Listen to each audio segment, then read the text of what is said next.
Hello! This training video is for ICHS contract managers and is a step-by-step guide on how to manage an ICHS drafted contract from generation to execution. So please note that the process for managing a vendor drafted contract is different. So please watch the training video for vendor drafted contracts to learn how to process those types of agreements. So before we get started, here's an overview of what this video will be covering today. First, I'll show you how to access this contract management system, and then I'll guide you through all the steps for generating a contract all the way to getting it fully executed by all parties. And at the end of this video, there will be additional tips and resources provided, including where and how to access additional training videos and PDF job aids. So let's go ahead and get started.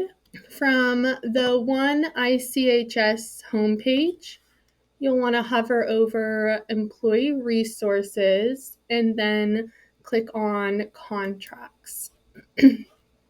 This will bring you to the contracts homepage where you will find the DocuSign CLM link.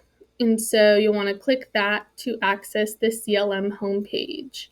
You can also access the DocuSign homepage through the ICHS links folder and clicking on the link titled DocuSign Contract System.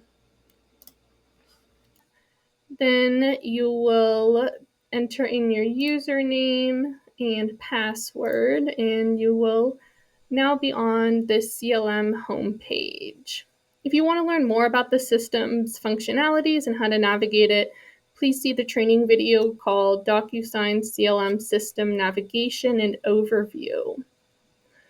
So now that we are in the system, the next step is to generate an actual agreement using an ICHS template. So first, you'll want to click this blue button titled Plus New Agreement, and then you'll select Generate. This window will pop up and ask you to select a process and a party. Because we're generating a contract using an ICHS template, we'll want to use that option titled ICHS Drafted Contract Templates. Next, you'll select the name of the party of the vendor that ICHS will be contracting with. If you don't see your vendor, you can create a new one by selecting this option. Otherwise, select the party. And then you'll press Next. So this will open up a new tab and where you'll select which contract template you want to use. Most contract managers will be using this general goods and services template as well as the amendment and MOU template. For this video, we'll be doing the general goods and services template. So you'll go ahead and select that. And this is where you will be entering in all the information for the contract. And if you are confused on what it is asking, you can hover over the little gray circle with an I to get more details on that, what it is asking. So you'll just go ahead and enter in all the information. And then once you have completed that, you'll press Next. But one thing to note is that we do request you complete all the fields completely and accurately. If you write unknown or simply leave a field blank, there may be delays in getting the contract reviewed and executed in a timely manner.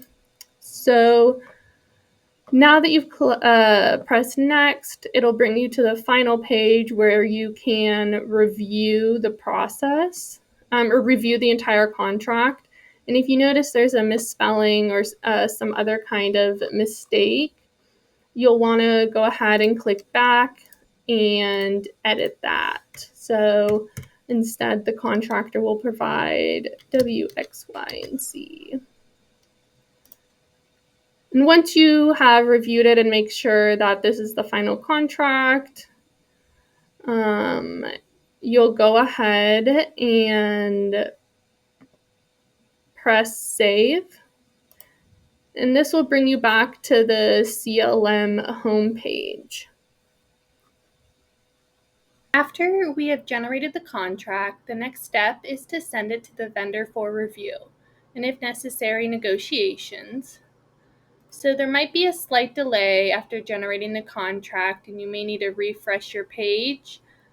But once you do, you'll be assigned a new task to send the agreement for external review. This task will pop up on the home page as seen here. What you'll want to do is just click the title, and that will bring you to this send for external review page. Here is where you will input the information to send the contract to the vendor for review. This page is broken up into 3 sections and is similar to how you would build out an email using Gmail. The first section contains the email attachment, which is the contract that you just generated and are going to send the vendor. The second section is where you will be inputting the recipient's email address, which in this case is the vendor's email.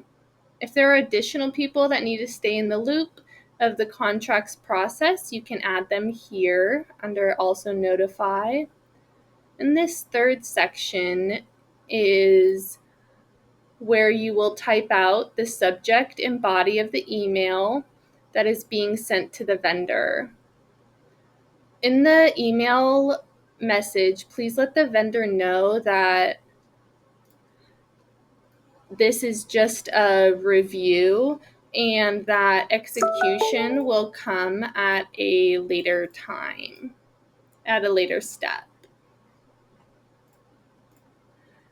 And so once you have all of these fields completed, you'll go ahead and press send and wait for the vendor to complete the external review. You will receive an email from the contract administrator to complete the routing form for the submitted contract. And it'll look something like this,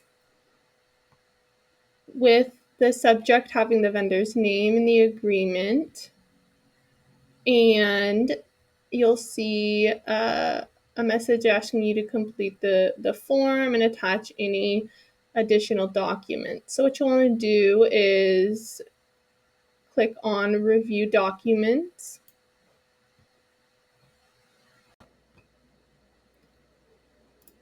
This will open a new page for you to complete the routing form.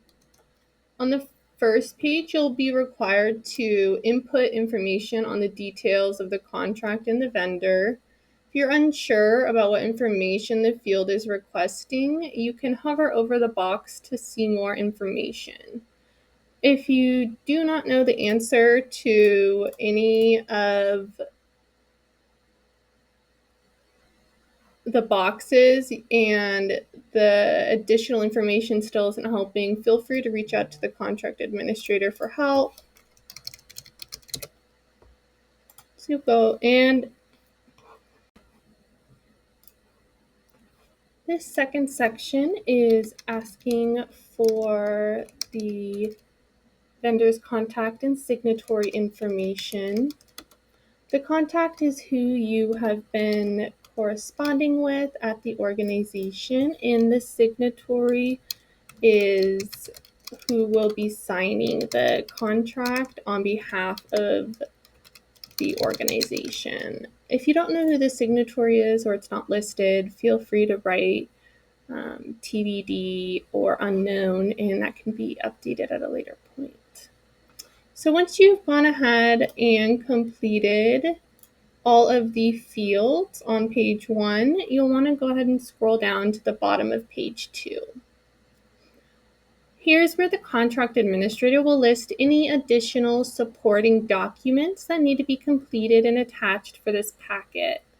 To attach the listed supporting documents or any additional documents you want to include, such as exhibits or attachments, You want to click on this paperclip at the bottom of page 2 and upload them there.